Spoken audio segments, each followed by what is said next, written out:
do you want, Bubs? She didn't say that because nobody says that. She did the usual thing of, what are we doing today? I hate that phrase. What are you doing today? I'm sat in a hairdresser chair. What do you think I'm going to do? Bloody fandango? No. You don't say that because she's the one with the scissors. And they're really sharp and very pointed. So she ended up doing this part Peaky Blinders, very orange is the new black. And I'm kind of sitting there going, just do what you need to do, because I don't care anymore. And I close my eyes. So, snip, buzz, more buzz, lots of buzz, far more buzz than I was expecting. I open my eyes, she said, what do you think, darling? And I'm like, well, yes, it is very haircutting. Especially at the back. It's my number 3 lesbian haircut. You are. Okay. Fabulous, thanks very much. Here's your tip. I wonder what my wife's going to think when I get home. It's okay, she likes it, so I'll go back. I've got an amazing wife. We've been together for 26 years. Thank you very much, I appreciate that. I haven't killed her yet. Mostly because she's hidden the insurance document. We've been married in March for 20 years. It's taken us 6 years between being together and being married because certain pundits were very worried that gay marriage would ruin the sanctity of marriage. Absolutely ruin it. Yes, it's true, we have done by staying together all this time. Meanwhile, those pundits, well, they're on their 3rd or 4th marriage. They've certainly had about 8 affairs during those marriages. And a couple of them were wondering whether the blonde they met last week might become wife number 5.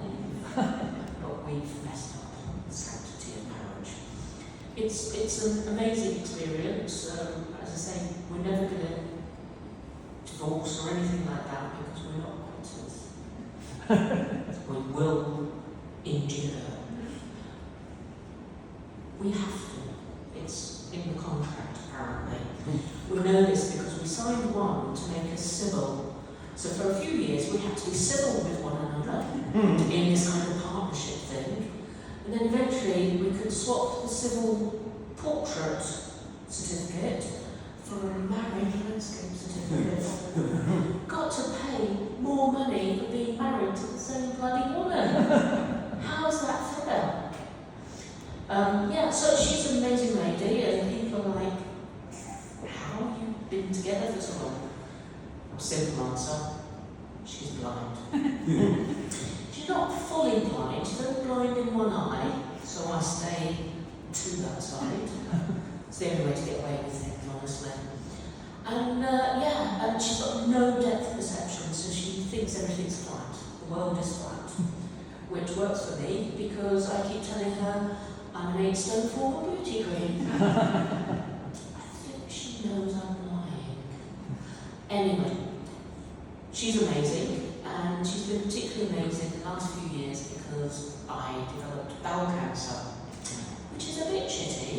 Well, exactly. But it's one of the more glamorous cancers. You love it. We get lots of free things, like little bags to put our shit in. I went into theatre, they got the tumour, I got the bag for life. Not supermarket variety.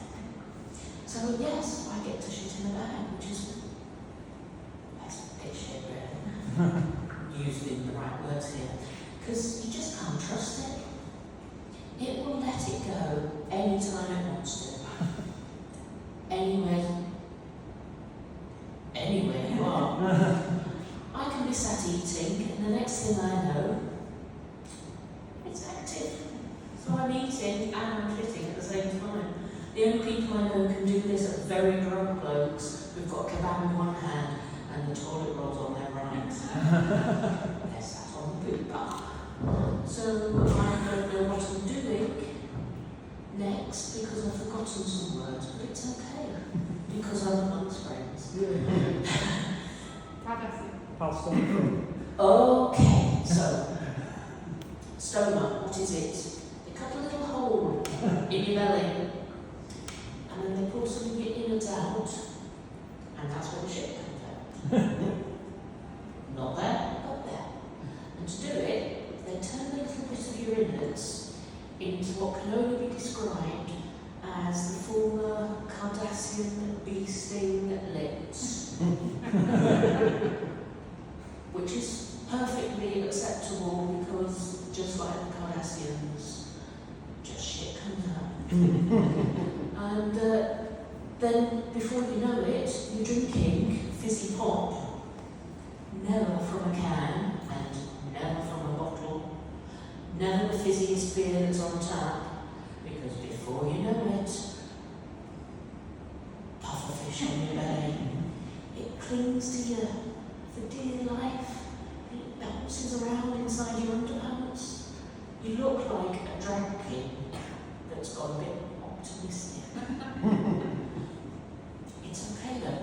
There are some weird things about it. There's some great things, as I said.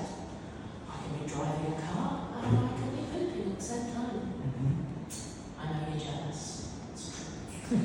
So the bag makes lots of weird noises. It kind of bubbles and pops and squeaks and things. So I've called it Palstone of Faith. It's very simple. I'm going to leave it there.